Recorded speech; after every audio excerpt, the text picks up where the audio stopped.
Hello everyone and welcome to this episode of Ignition Time. I'm going to give you some of the key news alerts that are important for our country, economy as well as our money. Welcome to this important new episode of Ignition Time where reactions are emerging from the Republican Party after President Biden's first joint address in front of Congress. Let's just jump into this episode of Ignition Time. Let's start with the next superstar of the Republican Party. Yes, you heard it here first, and this isn't because I say so. This is because the Republicans have decided that the Republican Senator Tim Scott from South Carolina is going to be the new face of the Republican Party. Let's take a look at this segment where Senator Scott says America is not a racist country. Let's roll the tape. Hear me clearly. America is not a racist country. It's backwards to fight discrimination with different types of discrimination. And it's wrong to try to use our painful past to dishonestly shut down debates in the present. So the big question is, does Senator Scott want to run for president? Is this essentially the opening act in the 2024 presidential campaign from the Republican Senator Tim Scott? So Senator Scott did not say that he's running for president. He did say, I do, however, want to be re-elected as South Carolina's junior senator. Let's roll the tape and hear from Senator Tim Scott. I've said it often that I'm not running for the presidency of my own homeowners association without much of a question, much less thinking about the highest office in the land. I do, however, want to be re-elected as South Carolina's junior senator. What a blessing to live in a state where the possibility... Now, let's go from one Scott to another. Let's take a look at what the Florida Senator Rick Scott had to say in an interview with Anthony Mason from CBS. He was asked by Anthony Mason from CBS, this infrastructure plan is very popular. Can't you try to cut a deal here? This is what Rick Scott said. Again, he's a Republican senator from Florida. He said, if I say I'm going to give you everything for free, sure, that's pretty popular. He doesn't tell, meaning President Biden does not tell the whole story. Let's roll the tape and hear from the other Scott in the Republican Party Center, Rick Scott, the Republican from Florida. Let's watch. It's a very popular plan, according to our poll. 58% of Americans support it. Given that level of support in those polls, can't you try to cut a deal here? Well, it would be nice if it was about roads, bridges, airports, and seaports. There's clearly something Republicans want to do. But it's nice if I said I'm going to give you everything for free. I mean, sure, that's pretty popular. If I had to say, no, I'm going to give it to you for free, but this is what it's going to cost you. And by the way, Washington is going to make all the decisions in the future for everything. I mean, that's not going to be very popular. And so he doesn't tell the whole story. His whole story is, I'm giving you, I'm going to give you, I'm going to give you. That's all he's done. I mean, look at the COVID bill. Had less than 10% had anything to do with COVID. Gave money to people in prison. I mean, why would we be, this doesn't work. Two very interesting individuals to watch in the next phase of the Republican Party. So what did the White House, specifically, what did Vice President Kamala Harris think about the comment from Senator Tim Scott, the Republican senator from South Carolina? This is what the Vice President said. She responded to Tim Scott saying America is not a racist country. Vice President Kamala Harris said this: I don't think America is a racist country, but we also do have to speak truth about the history of racism in our country and its existence today. Let me know what you think of comments from Tim Scott and also from Vice President Kamala Harris in the comment section below. Let's roll the tape and hear from the Vice President of the United States. I believe that we need to address, well, first of all, no, I don't think America is a racist country, but we also do have to speak truth about the history of racism in our country and its existence today. Now, as the federal government is essentially at odds with many Republican senators, the White House Press Secretary Jen Psaki chimed in on the public's frustration on the fact that we are tired with the whole masking thing. This is what the White House Press Secretary said. We know this is tiring and exhausting and people are sick and tired of wearing masks, but we still believe the CDC guidelines, leading with medical experts, health experts, can give the American people confidence. Let me know whether this is giving you confidence, all these guidelines. Let's roll the tape and hear from Jen Psaki, the White House Press Secretary. We know this is tiring and exhausting and people are sick and tired of wearing masks and they're sick and tired of having restrictions and not seeing their friends and not having big barbecues and going to concerts. I am too. The good news about the CDC announcement this week is that I can go to the park with my kids and not wear a mask outside. I can go for a run and not wear a mask outside.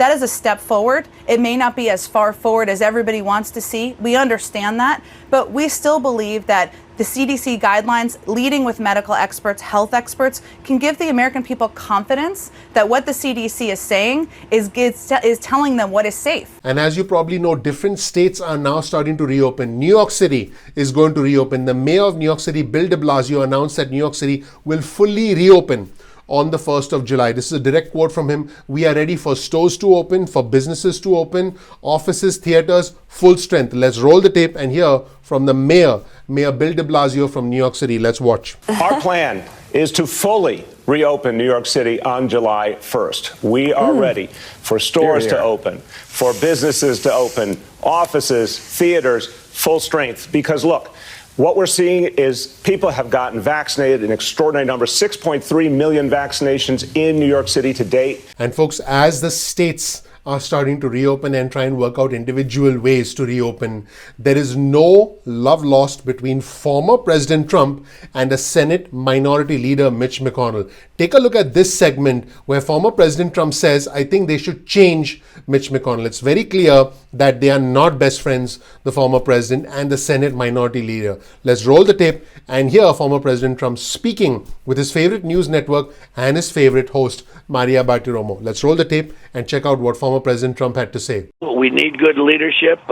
Mitch McConnell has not done a great job. I think they should change Mitch McConnell. Now, let's switch gears to the Senate Minority Leader Mitch McConnell. Now, in case you're wondering how he responded to former President Trump, we'll get to that in just a second. You want to watch this video all the way through to the end. I think you're in for a surprise. First, let's check out comments from the Senate Minority Leader Mitch McConnell about President Biden's address in front of a joint session of Congress. This is what Mitch McConnell said. He said President Biden's speech to Congress did not address international issues and showcased a lengthy liberal daydream. This is what Mitch McConnell said on the floor of the United States Senate in the past 24 hours. Let's roll the tape and hear from McConnell. While Iran keeps ramping up nuclear rhetoric and financing terror across the Middle East, this White House keeps downplaying the Iranian terror. And they appear eager to squander sanctions leverage and just climb back into a failed deal from back in the Obama era. And again, as Russia and China fast-track military modernization, President Biden turned in a defense spending proposal that would put U.S. forces behind the curve. That was the backdrop for last night's speech. But instead of practical plans to fulfill these basic responsibilities, America heard a lengthy liberal daydream.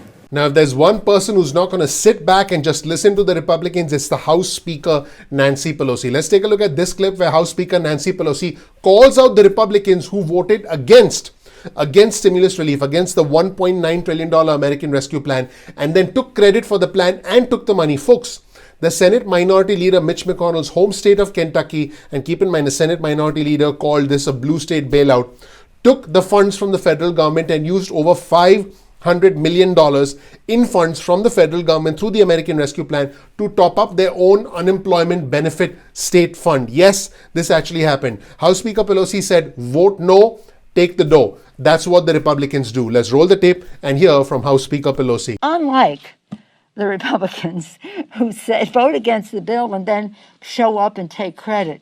Oh, I voted for restaurants. Oh, you didn't vote for restaurants to have a grant. You didn't. And so a number of them are trying to take credit for something they did not vote for. And that's not unusual. Vote no, take the dough.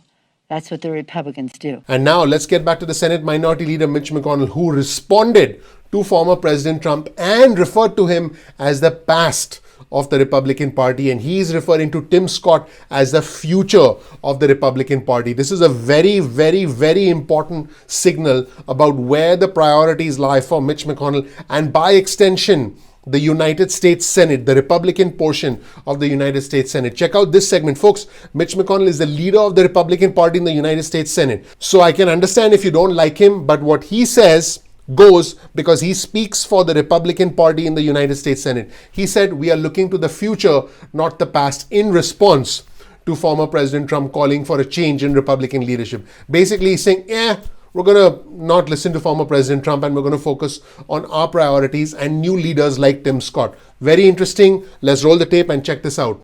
We're looking to the future, not the past. And if you want to see the future of the Republican Party, watch Tim Scott's response to President Biden last night. He's the future. That's where we're headed. We're not preoccupied with the past, but looking forward. And as both sides, the Democrats and the Republicans, continue to take shots at each other, something very interesting happened.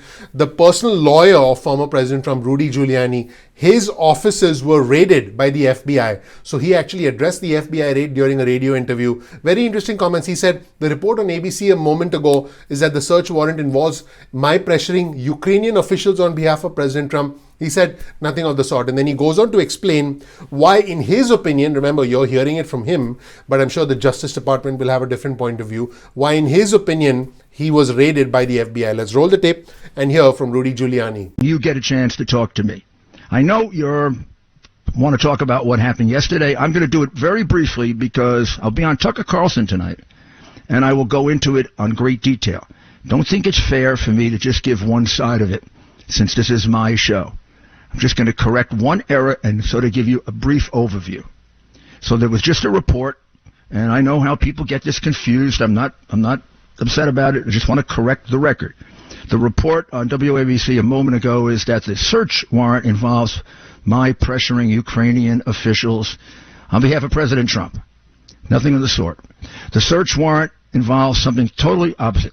Search warrant is one act of failing to register as a failing to file as a foreign agent, which is completely false, which I have been able, and I'm ready, willing, and able to prove is untrue for the last 2 years. So is this the weaponization of the Justice Department by the Biden administration? President Biden was specifically asked if he had any knowledge of the FBI raid on Rudy Giuliani's office. And this is what he said in an exclusive interview. President Biden said he had no idea about the FBI raid on Rudy Giuliani's home office before it happened. Let's roll the tape and hear from President Biden. Were you aware of that raid before it happened? I give him my word I was not. I made a pledge.